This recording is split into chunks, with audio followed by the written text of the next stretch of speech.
Hello students, now we are going to discuss banking of road. सबसे पहले हम ये समझें कि जब किसी लेवल रोड पे अगर कोई सर्कुलर टर्न है, वहां पे कोई व्हीकल टर्न लेती है तो फिर क्या कंडीशंस होंगी वहां पे। ये हमने एक लेवल रोड लिया हुआ है। Level road in the sense inner as और आउटर एज दोनों एक ही लेवल में है, इसको हम लेवल रोड कहते हैं। अगर ऐसी कंडीशन है तो सपोज कर लीजिए कि ये इस तरह से टर्निंग हो रही है, तो जाहिर तौर पे इसको सेंटर की तरफ एक सेंट्रीपिटल फोर्स चाहिए होगा, और ये सेंट्रीपिटल फोर्स फ्रिक्शनल फोर्स से मिलता है। फ्रिक्शनल फोर्स से ये सेंट्रीपिटल फोर्स मिलता है। क्यों? क्योंकि नॉर्मल रिएक्शन इसके वेट को बैलेंस कर ले रहा है, यानी ये दोनों फोर्सेस जो है एक दूसरे को बैलेंस कर ले रहे हैं, बचा सिर्फ जो है फ्रिक्शनल फोर्स, और यही frictional force necessary centripetal force provide करता है। और सेंट्रीपिटल फोर्स होता है कितना? mv²/r, यानी इस सेंट्रीपिटल फोर्स की वैल्यू फ्रिक्शनल फोर्स के इक्वल या इससे कम होना चाहिए। अब आप देखें F = μ/r, यानी ये हो जाएगा mv²/r is less than or equal to mu into mg. M will be cancelled with m and you are left with v is less than or equal to √ mu rg. यानी पूरी तरह से ये जो सेफ स्पीड होती है turning के लिए, वो कोफिशिएंट ऑफ फ्रिक्शन और रेडियस ऑफ टर्न पे डिपेंड करती है। इन केस सपोज कर लीजिए कि जो टायर्स हैं वो थोड़े घिसे हुए हैं और या रोड जो है गीली है, आइसी है, और टर्न जो है शार्प है, तो उस केस में ये v की वैल्यू काफी छोटी हो जाएगी। और ऐसी भी स्थिति हो सकती है कि अगर म्यू की वैल्यू काफी कम हो, रेडियस की वैल्यू जो है काफी कम हो, तो ऐसी भी कंडीशन हो सकती है कि ये टर्न ले ना पावे, या इस लिमिट से, इस सेफ स्पीड के ऊपर जैसे ही व्हीकल जो है मूव करेगा तो इसके ओवर टर्निंग की पॉसिबिलिटी बढ़ जाए।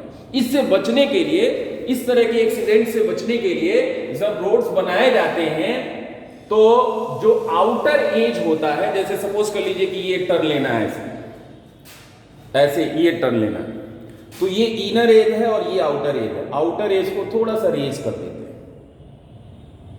अब ये सड़क ऐसे हो गई, ये रोड ऐसे हो गई। इसी तरह से जो रेलवे ट्रैक्स होते हैं, उन रेल्स में भी जो है यही कंडीशन होती है। जो आउटर ट्रैक होता है उसको थोड़ा सा ऊपर ले डाउन कर देंगे तो ये अपने आप, ये जो व्हीकल होगी वो इस पोजीशन में होगी। इसे ही हम बैंकिंग ऑफ रोड कहते हैं। ये देखिए लेवल रोड है, इसको हमने ऊपर कर दिया, इसको थोड़ा सा ऊपर उठा दिया, तो ये बैंकिंग ऑफ रोड इसी को कहते हैं।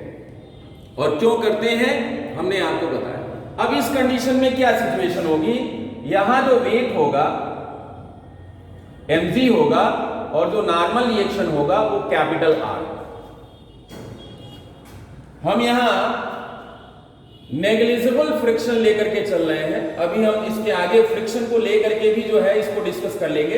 पहले हम इजी वे में थोड़ा समझने की कोशिश करते हैं कि ये फायदा क्या होगा। अभी स्मूथ सरफेस एज्यूम करना है, हालांकि फ्रिक्शन होगा, लेकिन हम अपने न्यूमेरिकल पॉइंट ऑफ व्यू के लिए एज्यूम कर रहे हैं उसको। अभी क्या कंडीशन होगी?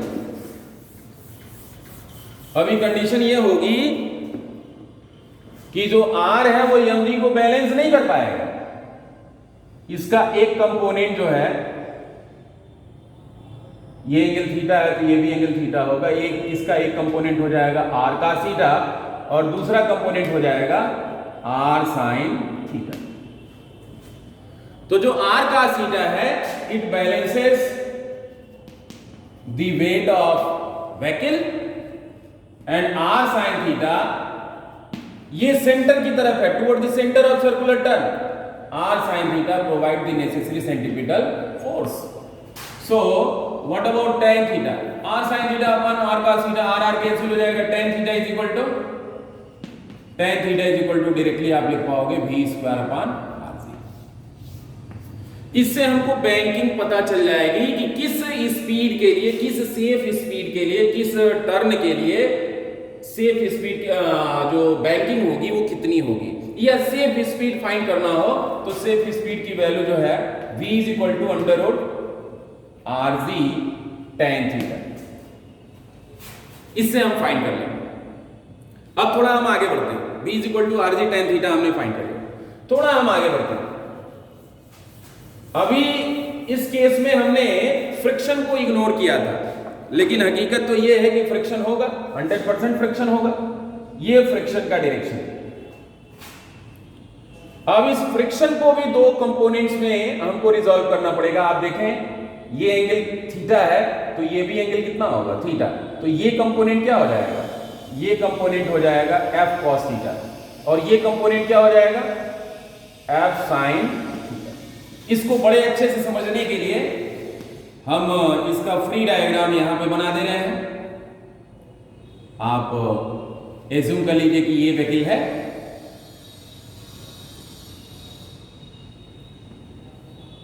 और यहां पे ये इसका वेट है और ये रिएक्शन, ये friction force, force of friction. अब इसमें हमने क्या किया था, हमने इस एक्सिस को x ले लिया और इस एक्सिस को y।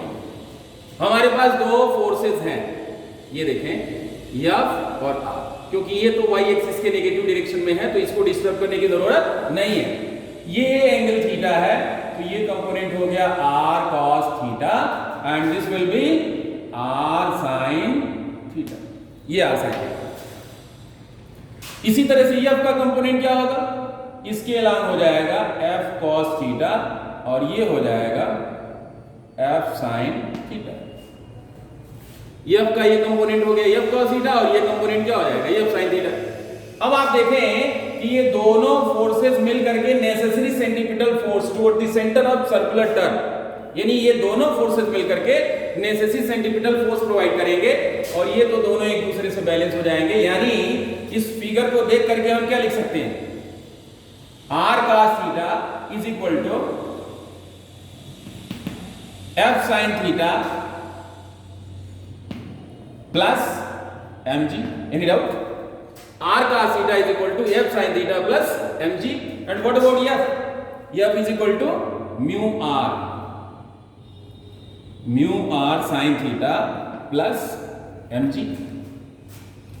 इसको हम लिख पाएंगे r, साइड चेंज कर लीजिए, cos theta minus mu sin theta is equal to mg। ये इक्वेशन नंबर 1 कर लेंगे, this is equation number first.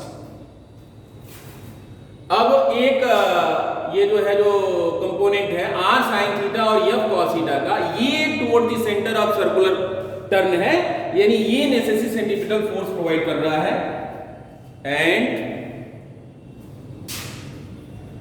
r sin theta plus f cos theta, f cos theta provide the necessary centripetal force.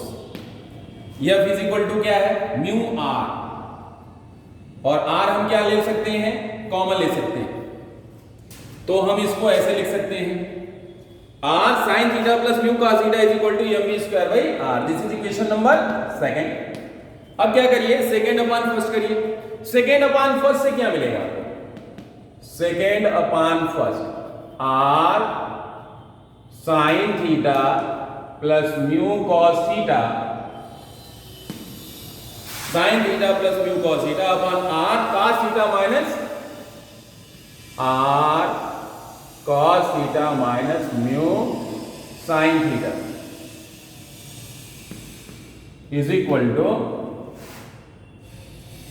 ये है mv square by r और ये है mg। m will be cancelled with m, r will be cancelled with r, और ऊपर नीचे आप क्या करिए, cos थीटा से डिवाइड कर दीजिए। तो जब cos थीटा से डिवाइड करोगे तो क्या मिल जाएगा, ये sin theta upon cos theta that is equal to tan theta plus mu upon 1 minus mu tan theta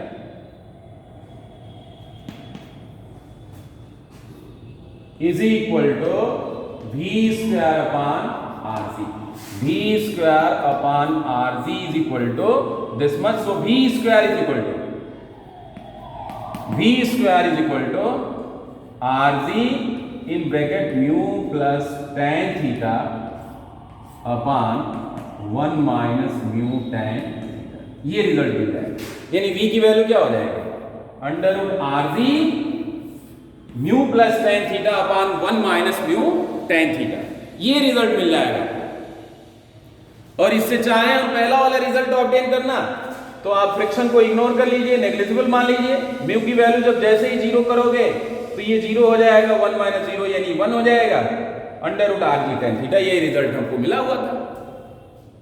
तो इस तरह से हम सेफ स्पीड उस टर्न के लिए इस फार्मूले का यूज करके हम ऑब्टेन कर सकते हैं.